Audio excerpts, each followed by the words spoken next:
Thank you for joining us for today's PAVE Coffee Chat, Influence and Partnership Between Healthcare and Retail. Please join me in welcoming our hosts for today's chat, Jeany, Senior Associate Vice President at CallisonRTKL, and Laura Harsch, Director of Design at One Medical. For over 15 years at CallisonRTKL, Jeany has worked on a variety of project types, both domestic and international, from hospitality to workplace, but specializing mostly in retail design. Her understanding for the core elements of successful retail interior work, brand expression, and customer connection have given her the ability to translate the client's vision into a compelling design reflective of their brand goals and image. She was named one of VMSD's Designer Dozen in 2014, a PAVE Rising Star finalist in 2015, and was recognized among Design Retail's 40 Under 40 in 2017. Laura Harsch is a brand experience designer whose career spans over 20 years of creating spaces for retailers as varied as Macy's and Anthropologie. She has been involved in all areas of retail store development, from design to visual merchandising to construction management to facilities and site selection. She now brings her wealth of retail design knowledge to healthcare, where she applies those learnings to the development of One Medical's clinical offices. She has been One Medical's Director of Design for 2 years. At the conclusion of today's chat, we will be hosting a brief Q&A. Please send in your questions using the Q&A button found at the bottom of your screen. Now I will turn it over to you, Jeany and Laura. Hi, everyone. Thank you for joining us today. Some people may be thinking healthcare and retail together, but today we'll be chatting about how these two sectors cross over and influence each other, mostly from our personal experiences, specifically in One Medical projects. Our team at CallisonRTKL and Laura's team at One Medical have been working together for a few years now, and it's been a wonderful partnership. But before we get into that, Laura, you have a very unique journey with a retail background and now with One Medical. Can you tell us a little bit about your background and how you came to join One Medical? Sure. Over 20 years ago, I graduated college in 1990 in the middle of a recession. So I wasn't quite sure what I was going to be doing, and retail design was not really where I had intended to go. I was really wanting to get more into hospitality or that sort of thing, like hotel and restaurant. But, graduating in recession just didn't really afford that opportunity at the time. So I had been working at a furniture store while I was in college just to help get me through. And because I graduated in recession, I ended up staying there. And instead of really looking at it as I looked at it as a stepping stone. So I kind of wormed my way into meeting the director of design with that company. And, we started up a friendship and, got to talking and how I could help their company and with the design background that I had.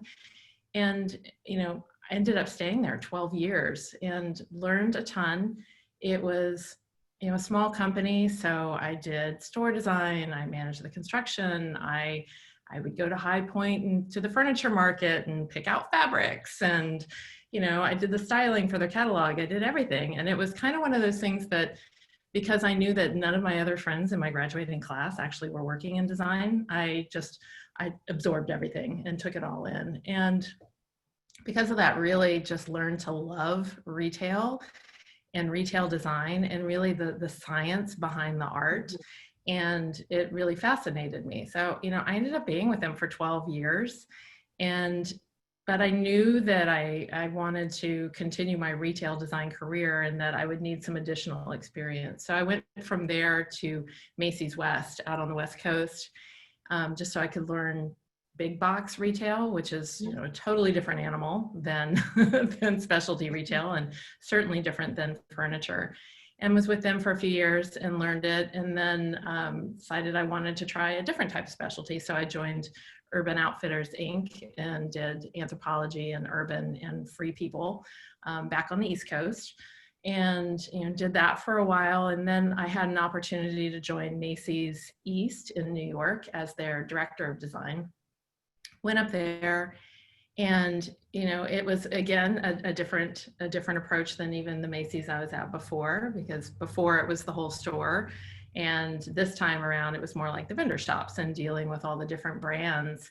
And I really started getting really in love with the idea of brands and really reinforcing that, and how you can create different senses and environments for different brands. And really, from a marketing standpoint, it was interesting. So I was with Macy's in New York for about 12 years, and ultimately ended up on the branded environment side, which is the shop and shops for their private brands, managing the fixture designs, the shop and shops, the visual merchandising, the communication arts, like all of that kind of stuff.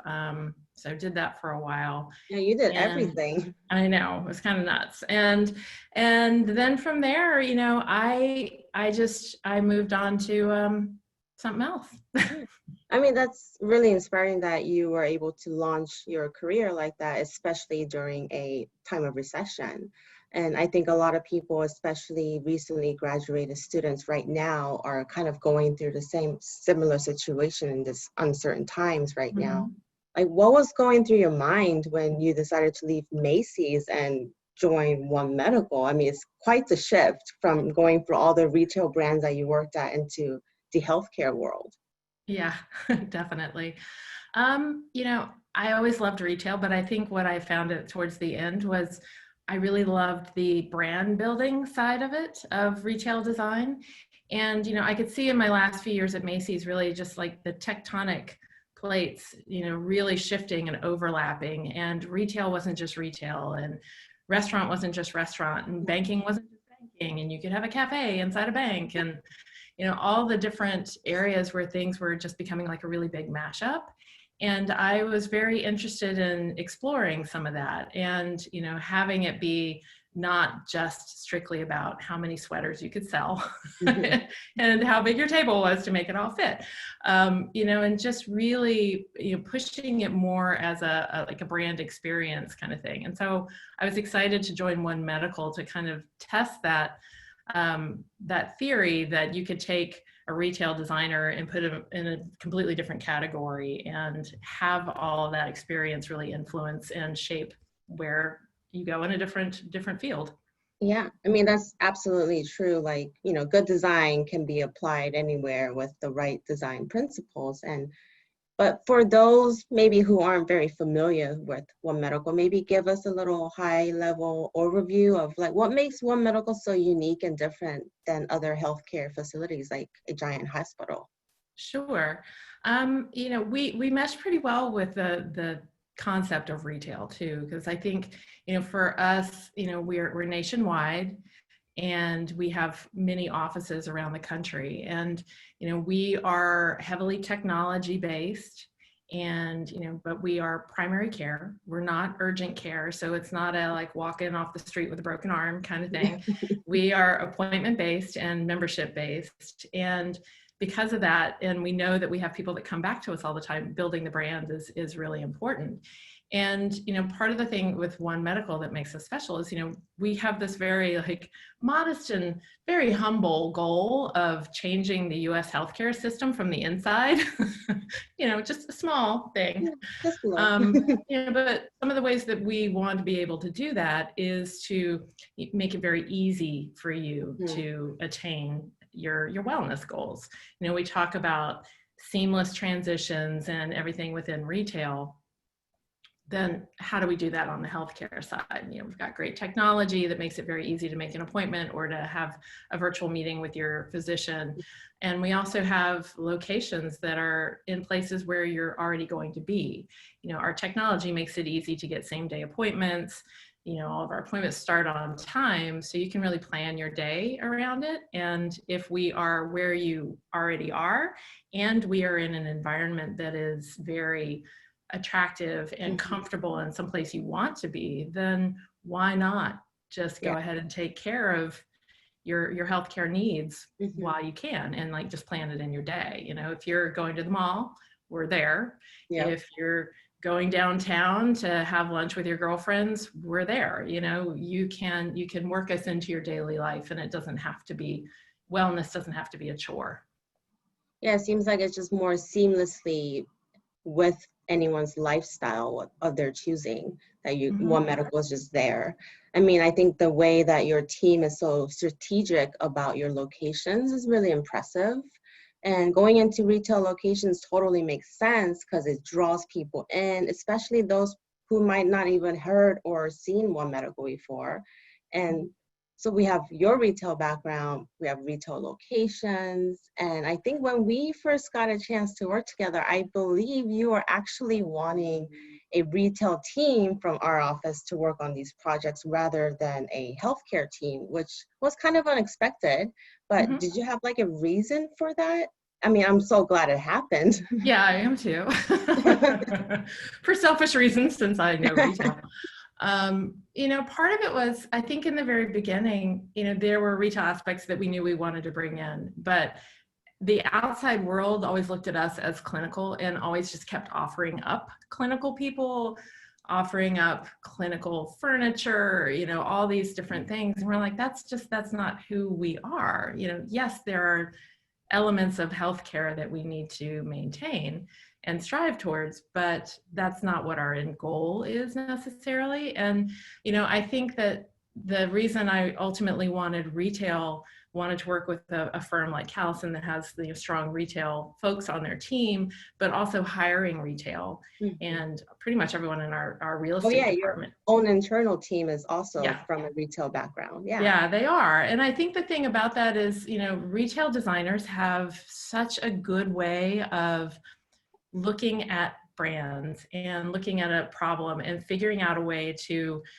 make it work for the brand without it being an ego thing. It's not about making it their design. It's really about making sure that the brand and brand integrity is front and forward. And I think retail designers have an innate ability to do that more so than a lot of others. Because sometimes a healthcare designer, even though they may be a fabulous designer, they're often very hampered by all of the very litigious codes that hospitals have to deal with. And we're not a hospital, you know, we're outpatient. We don't perform any of those kinds of procedures. So we're not beholden to those types of codes. So we get to be a lot more flexible and play with it a little bit more and push the boundaries. And I think retail designers are just really good at that. And plus, they're fast. Retail designers just know how to do things really quickly. We do roll these projects out pretty quick, and like we would do for like a retail brand. But one difference I was surprised by was the fact that although we roll these out really quickly, they're not all cookie cutter same like one might think. I think, as if you can see in this background and the loop of the videos, every location is quite different. We have a lot of different concepts that we're doing, and it's not your typical clinic waiting area. And I think the waiting area is where the retail design influence is the most apparent. What do you think some of the influences were in designing these? You know, I think it really all goes back to the brand and building the brand. And you know, for many retailers, their design is very much integral to their brand. I mean, if you think of like, you know, Gap or Uniqlo or a brand like that, their store designs are very clean and utilitarian, and which exemplifies what their merchandise is. You know, it's something, it's everyday wear that is not, you know, over the top designery, you know, and their stores are that way. And that sort of reinforces that brand, and it reinforces sort of the value of that brand.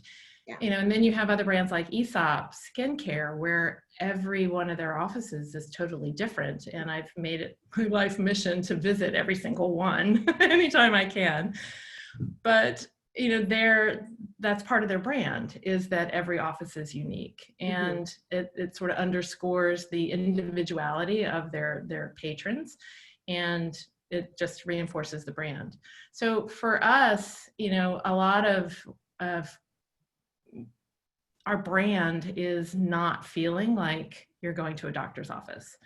We want it to not be be frightening. We don't want it to feel clinical or medicinal in any way. We want it to be something where you're comfortable. People get nervous going to the doctor. A lot of people do. Yeah. So let's give them something that is comfortable. So that's really something that we strive for, and it becomes part of our brand. I think that the team really draws on their retail experience to be able to reinforce that in different ways. Yeah, exactly. I think we always want to make sure that One Medical as a brand is visually captured in all the spaces that we design, which is also a retail strategy that we use all the time.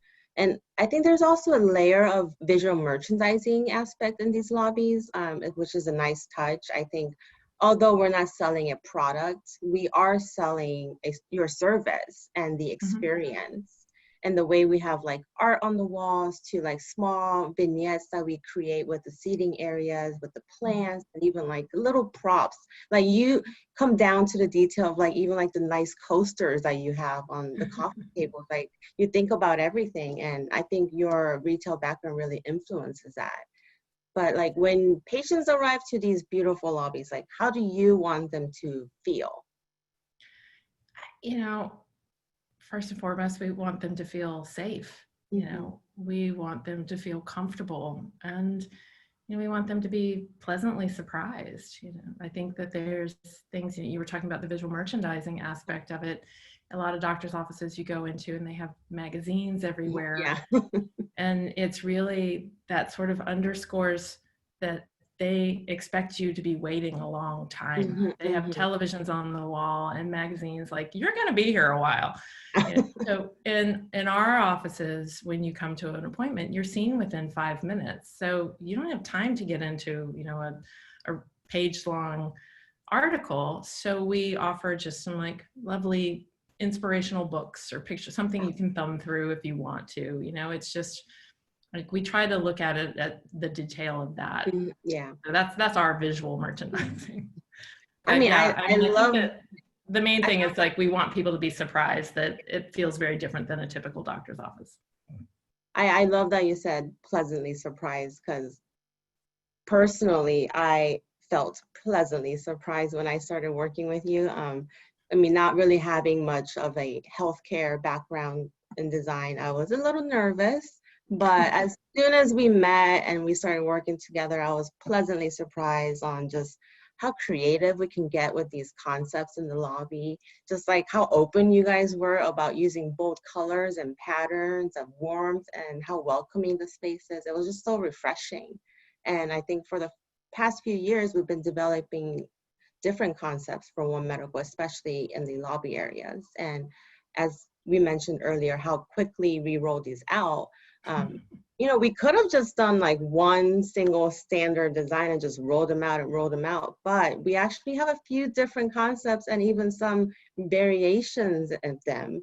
I personally love all the variations, but I guess one could ask, like, why didn't we just take the easy way out and just do like one?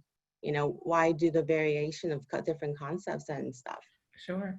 I mean, there was definitely the conversation in the beginning about whether it ought to be that, because we have big growth plans, and that's one way to achieve that, to get value of scale across all of them, and it's also a way to build a brand. I think one of the things that I learned in my years at Macy's is putting a Macy's everywhere that looks the same may not actually be what the customer wants. They like the individuality. And when we started 12 years ago, when One Medical started 12 years ago, every office was essentially a one-off. Every single one was unique, and they were doing so few a year that they could. But again, since we were trying to grow and change healthcare from the inside, we've got to grow at a fairly good clip. So, we knew we needed to balance the individuality and the location aspects of it with being able to roll it out. So we looked to develop some 3 different themes that we could tweak and massage based on the location, and still make it feel like it's a unique experience without it necessarily taking more time or more expense. And then like back of house, where things are more critical that they are the same, then we can get the value of scale and it becomes a more typical retail rollout. I mean, I personally love all the different concepts, and I think our design team does too. I mean, it keeps it interesting and challenging for us. I do want to briefly touch on, what's currently happening with the pandemic. I mean, overall, the retail industry had obviously been hit pretty hard, but and a lot of our other clients and projects have been like either paused or are slowing down. But One Medical, because it's essential. Did anything change though within your internal team's approach because of COVID? Sure. I think in March we kind of saw the writing on the wall that things are going to change, and either change very rapidly or not change at all, or change here but not there. And so we were deemed an essential business since we were medical, and then all of our employees within the company were as well. So we were able to continue going forward.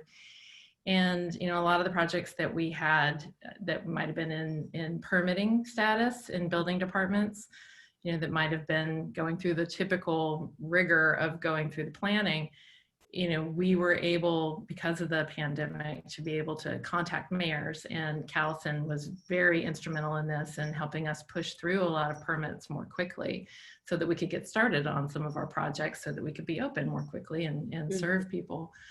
So we saw things like that. And then we took that opportunity also to really look at what our processes were for getting offices open remotely. Because normally we would go, like you said, for the visual merchandising, we would go and we would set it up and make that plant just perfect. And we couldn't do that during all of this. So my team, who most of them have a retail background, really relied heavily on coming back and relying on those like sort of processes and procedures and brand guidelines and setup guidelines and things like that, and developing those so that we could give them to a remote team to be able to set up. And I think all that kind of stuff is really going to serve us well, post pandemic, because then we'll just be able to do it much easier and we won't have to travel quite so much. Although I can't wait to travel again. Me too. But I think it's ultimately it's problem solving, and that's really what design is all about. So we saw a problem, we attacked it, we solved for it, and just unfortunately we had to solve some of these problems really, really quickly.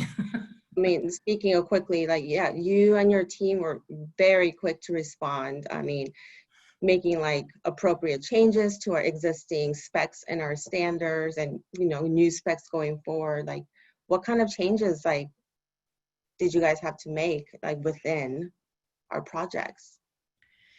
Yeah, well, we went back and looked, and obviously since we're a clinical company, we were always very mindful of the finishes that we were putting in the office, fabrics and things that would go on it, make sure they were cleanable. But there were times, because brand was very important to us too, where we would let certain things slide, like a particular chair maybe was not exactly bleach cleanable because it was such a beautiful fabric, or things like that. But because of all of this, we're like, we can't do that. It's just, we want everyone to feel safe and comfortable. And that's not just our members or our patients, but also everyone that works in the office. And for them to have complete confidence that their offices are really safe. We went back and looked at every fabric and finish that we're putting in the office to make sure that not only was it cleanable or wipeable, but that the finishes could actually withstand some of the caustic cleaning and astringents that are having to be used right now. We looked at different air filters in our HVAC systems, making sure that they were minimum MERV 13, so that it scrubs like 95% of the air, like every 8 minutes. It's just, it's far more effective that way. So, we're finding the things that we can do to make it very as safe as it possibly can be, but without losing our brand integrity in the process. And I think we've struck a nice balance. So when you were researching and testing out all these different specs, did you have any surprise learnings maybe? Like, for example, I think, most people might assume like anything plastic might be like the cleanest, but in reality, it might not be, right?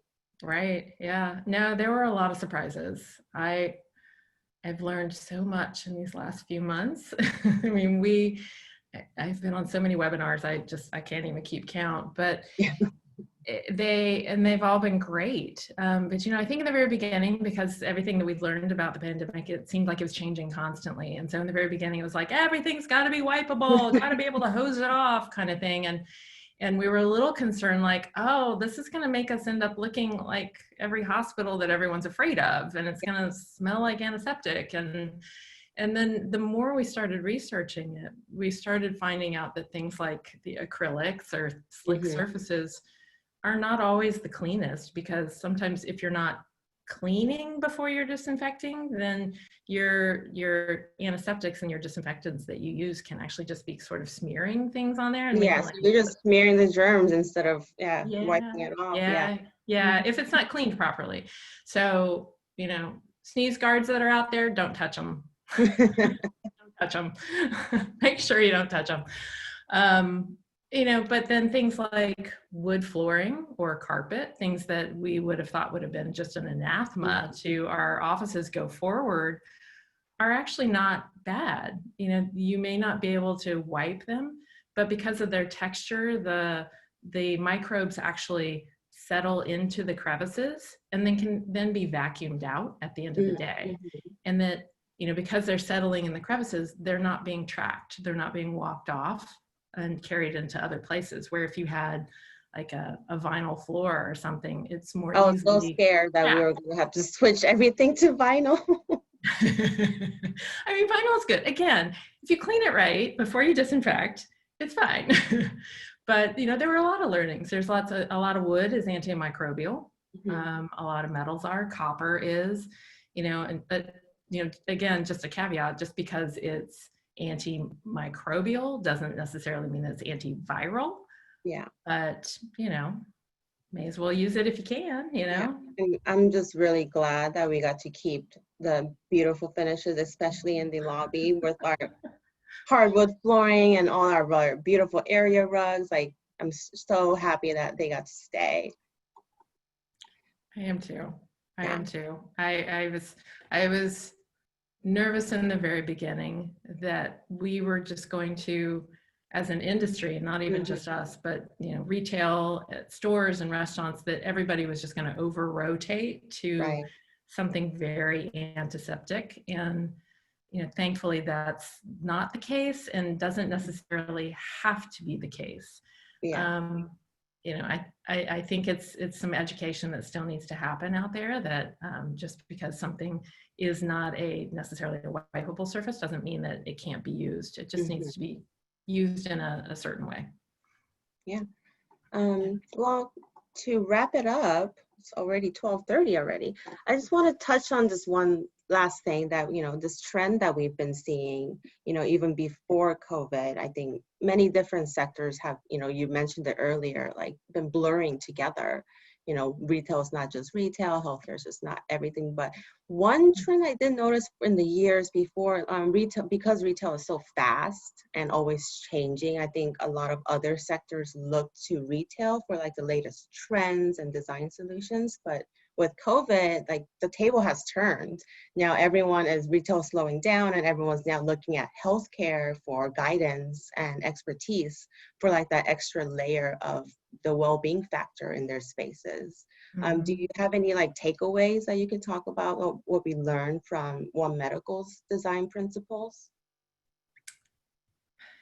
I think the main thing is that people want to feel comfortable in their environment. And, whether that is a clinic, whether it's a store, whether it's a restaurant, a hotel, people want to feel comfortable. And I think that there are ways that we can do that. And that if people are looking to healthcare, for guidance on that, I think a lot of healthcare is still going very much the very strict hospital way, but I think the one thing about healthcare, though, is that they have years of experience in dealing with the extreme and, spaces that are clean and relatively touchless. And, I think that there's a lot of opportunity for manufacturers out there to really start developing some products that can be clean or touchless or any of those sorts of things, antimicrobial, without it having to be as clinical medicinal as a lot of the Sterile. hospitals are. It doesn't have to be that frightening.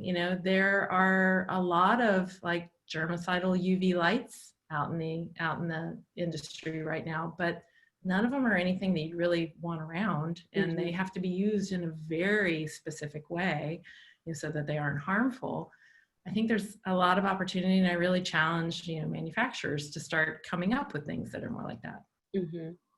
We were doing that with some of our furniture vendors that, we're healthcare, so you have to have furniture that's at a certain height and arms, because you still need to be able to get out of it easily, but we want it to look good, we still want it to look like it could be in a hotel lobby. And manufacturers are starting to kind of come around to those sorts of things. So I think post-pandemic, I think we'll see a lot of that kind of thing. A lot more door openers, or touchless water faucets, and, a lot of things like that. I think will probably come out of this that started in healthcare and are going to shift into the more mainstream. Just waiting for mainstream to make it prettier. Yeah.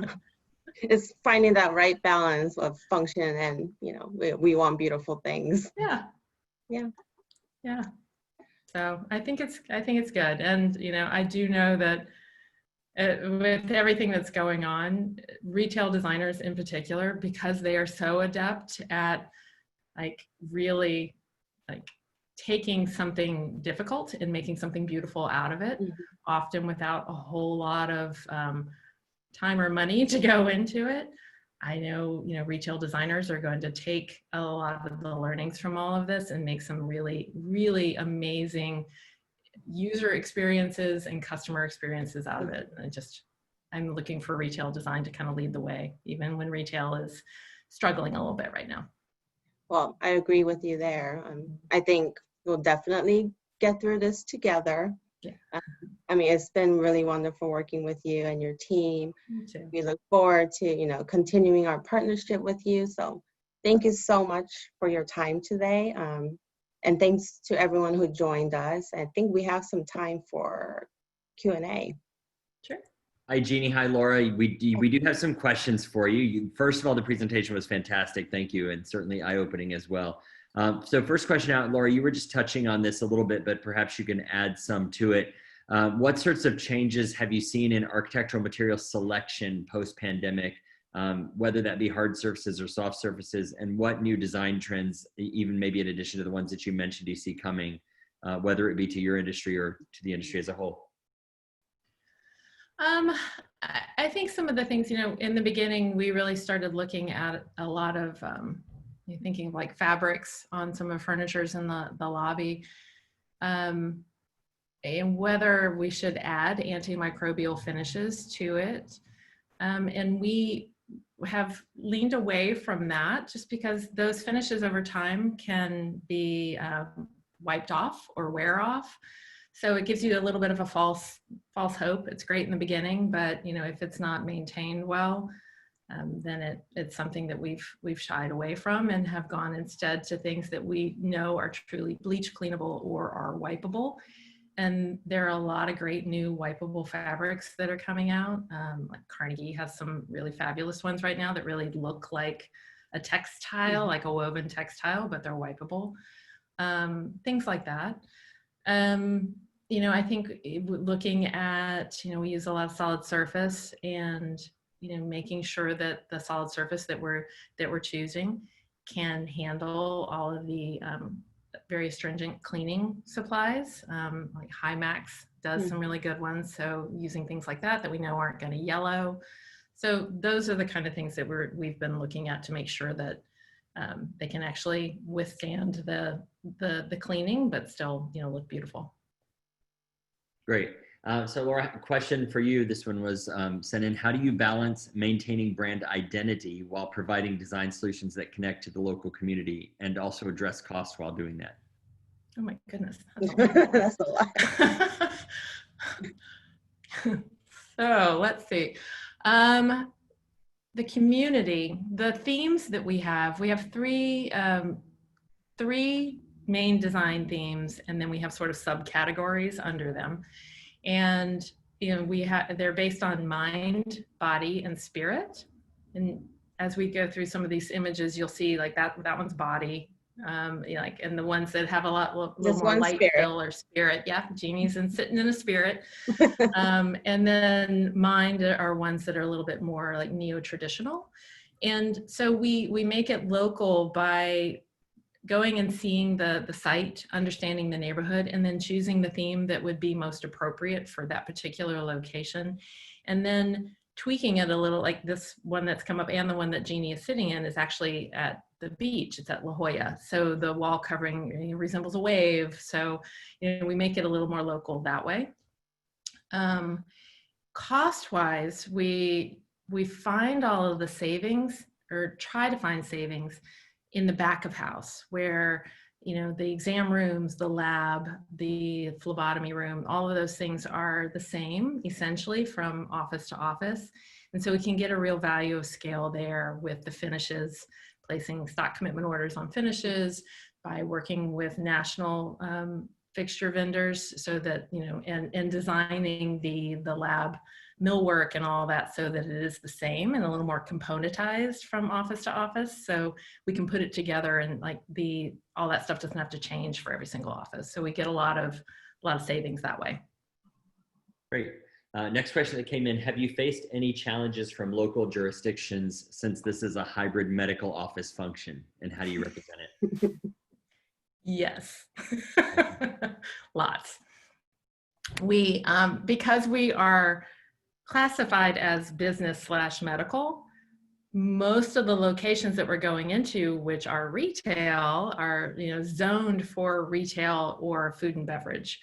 And since medical is not usually considered retail, we do run into very often where we have to do change of use zoning permits, and that takes a little bit longer. I think one thing with COVID and with it was something that was kind of already starting to begin with, because retail is just morphing, it's changing, and the downtown landscapes are changing as far as like what should be in a storefront. So I think zoning commissions and planning commissions are going to start actually re-looking at, I think, in a lot of locations, are going to start looking at whether their zoning needs to be updated, to include some uses that are beyond just retail or food and beverage.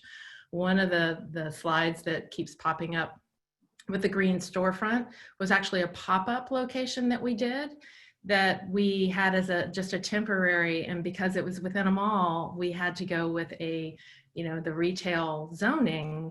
And so we actually sold product in that particular, this one right there. Yeah, we sold product in it so that we could be considered retail. That was a temporary fix, and it was only for a pop-up. It's not something that we're going to do, go forward, knock on wood. But yeah, we run into that challenge a lot. Great. Next question that came in, someone that has a keen interest in designing for healthcare and wellness, but they've been finding that the firms they've been meeting with still prefer candidates with healthcare experience exclusively. What advice do you have for retail and hospitality designers looking to cross over into the healthcare realm?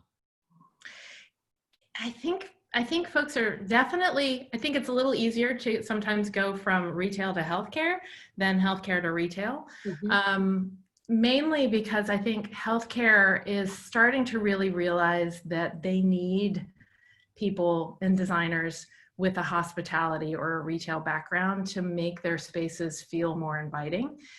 So many hospitals, bigger hospital systems and healthcare systems are starting to really take that into account and are looking for people that have a different point of view. I think probably where you're running into the roadblocks is more on the HR side, the recruiting side, because they have these designers in a little box, and it's very hard for them to think outside of that box. I ran into that actually quite a lot when I left Macy's, and I had to talk to a lot of people to convince them that I could design. I wasn't specifically looking for medical, but I was looking for something other than retail. But the recruiters put people in a box. Mm-hmm. So you've got to network, you've got to talk to so many different people. I ended up at One Medical because of a friend of a friend of a friend. Actually, it was a friend of a friend's boyfriend. The previous VP of One Medical was the partner of a friend's boss. And I was talking to them, just trying to figure out what my next steps were and, you know, where to go and looking for advice. And he's just like, you know, you're not really looking for retail, but I think you're wanting something else. And I know someone who is on the medical side looking for somebody with a retail background, because they wanted to do rollouts. And, you know, but it took me talking to several different people and networking to be able to get my foot in the door. I think that's really important for students to hear that too, that Yeah. they shouldn't just give up right away. You know, there's so many algorithms that are out there for LinkedIn and all of the other apply online sites that don't give up is a kind of, if you summarize what you said into just a few words, don't give up is, you know, a great sort of bit of advice, if I would think so. Yeah. Don't give up, talk to people, actually talk to people. Yeah. And hopefully there are people like you, Laura, and your friends in the healthcare industry that realizes that too when they're, you know, looking for new talent, that they don't have to just have healthcare experience, but having different sector experiences can actually influence and help you. Mm-hmm. So next question that came in, have you noticed any technological retail trends like kiosks and mobile checkout that are impacting how healthcare spaces are designed? Yes. Yeah. You know, one of the things that we're even looking at in our office is it used to be that when you came in, you met with a person behind the desk and they fill out a paperwork, and that paperwork goes in a folder. The provider comes out, gets that folder and takes it back. And that is all now electronic. So we're even like, do we even need a front desk? You know, do you check in a different way? You know, I think there's some really interesting ideas with like beacon technology or other things. You know, all of our members have our app. You know, is it that when they walk in the door, we know that they're in, and a concierge can come out and be like, Jeany, so great to see you. I'm sorry you're not feeling well. Can I get you a cup of tea? You know, and it's a completely different experience because it all comes down to the customer experience. Mm-hmm. And I've seen technology in some of the others. There's this great, I can't remember the name of the brand, Studio Dental, I think, has a great like mobile truck that goes around, and you get kind of like the Kogi, like Korean taco truck in LA, you know, where you get the tweet when they're in your neighborhood. This dental truck goes around and does that. And then when you go in, you just sign in on a little iPad and it's virtual. There's somebody on the other side of the iPad and you're checked in, and then you go and, you know, meet with your dentist. So I think there's a lot of that kind of stuff. That's great. Next question, you talked a little bit about pop-ups, but a question came in and said, in terms of expansion, would One Medical consider doing pop-ups or shop-in-shops inside of retail stores like a Macy's or a Saks? And if so, how would you go about maintaining brand identity? You know, I think we're open to everything. I think that's the fun thing about our company in particular, because everyone in the retail side, a real estate side of our office, most of us come from a retail background. Even our chief marketing officer comes from retail. He was like the CMO of Levi's and of Nest, and you know, so he has a very retail bent to the way he thinks, and pop-ups are something that excite us all. Hey, that could be a really fun project. Yeah, you know, and you know, as we were thinking about even this fall, you know, we have flu season, just regular flu season, forget COVID, just, you know, a regular seasonal flu is going to be coming up soon. How do we get the flu vaccine out there in a better way and make it not a scary thing? Because, you know, you don't want people catching the flu and thinking they have COVID when they don't. And, you know, it's just, we need people vaccinated. Do we do pop-ups? You know, do we do some kind of pod? You know, one of the things in the pop-up that we did in San Diego is we did a pod. And so we didn't have to change any of the surrounding inside, but we did, but we didn't have to change the lighting or the HVAC or anything. And it was those striped things there. They're all pods. And so we just had a little exam room pods. So I think, you know, if we were to do something, I'm just spitballing, but if you did something like in a Macy's or inside a mall or something, you could easily do a little kiosk of some sort that could still be very much about the brand.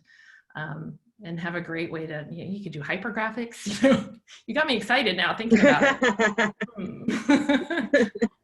That's great. Hey, so Jeany, a question for you. You've received some great honors in your career. Congratulations. What project are you most proud of? And is it one that you didn't expect to be successful as it was? Oh, you're putting me on the spot because I'm going to have to say one medical. No, you don't. You don't have to say that. I can't really pinpoint like one favorite, but one of my unexpectedly loved projects happens to be a toy store. I don't have kids. I'm not a huge fan of kids, but I kept getting, for some reason, I kept getting all the kids stores and projects in my lap, and almost became like, okay, Jeany, you're gonna be the kids specialist, and I'm like, I'm not, but it happened to be one of my favorites, and it's in Macau. It's called Kids Cavern, and it was a dream project because the budget was limitless.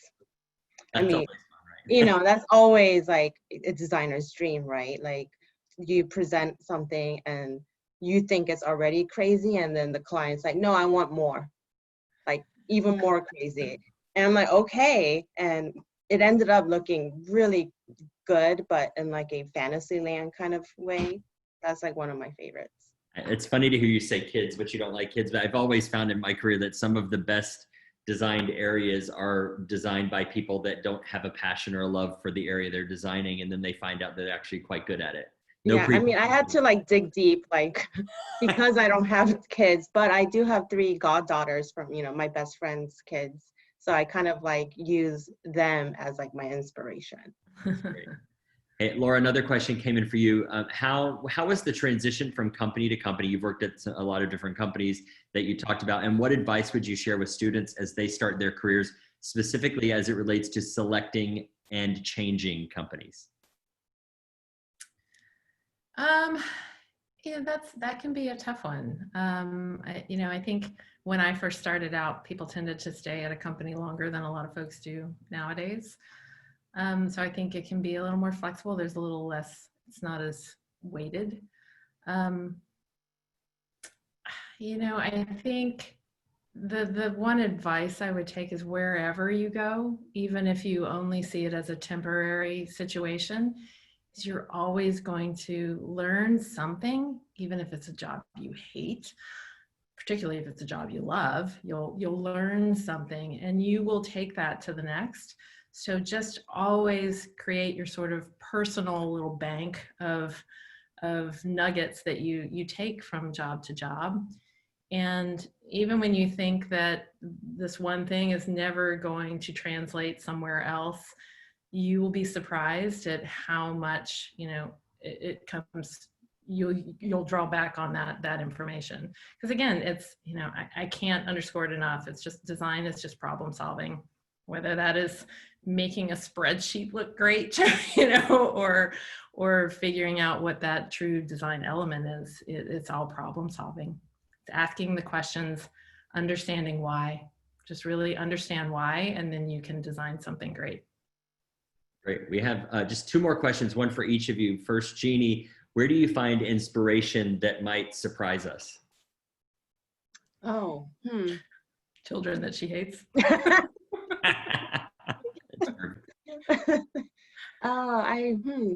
Can Laura go first? No. Yeah, I have a different question for Laura. So I'll give you your question, then Jeany, we'll come back to yours. So Laura, one, medical design is beautiful. How has telehealth changed your centers, and how do you see the medical world continuing to evolve remotely? Yeah, that's a good question. You know, we had always had visual membership where you could just like go online with one of our providers. But in the past, we weren't able to charge for that. Healthcare and health systems would not reimburse for that. So it was kind of a free thing that we did for our members. Because of COVID and everybody being remote, the way that healthcare now gets reimbursed, or providers get reimbursed for different types of healthcare, that is now considered a remote visit and can be billed. And so now we're looking at that as like, okay, well, that could be a revenue stream now. Like we can look at it differently, and maybe some portion of our offices are dedicated to more remote visits versus actually physically being there. Or, that gives us a lot more flexibility for our providers in how they want to interact with people. If they want to do, half their, part-time in the actual office and then half-time at home, having some flexibility with that. And if they're going to do it at home, do we give them some kind of like studio setup, little backdrop or something that can feel very branded still, so you're not looking at someone's like bookcase at their house.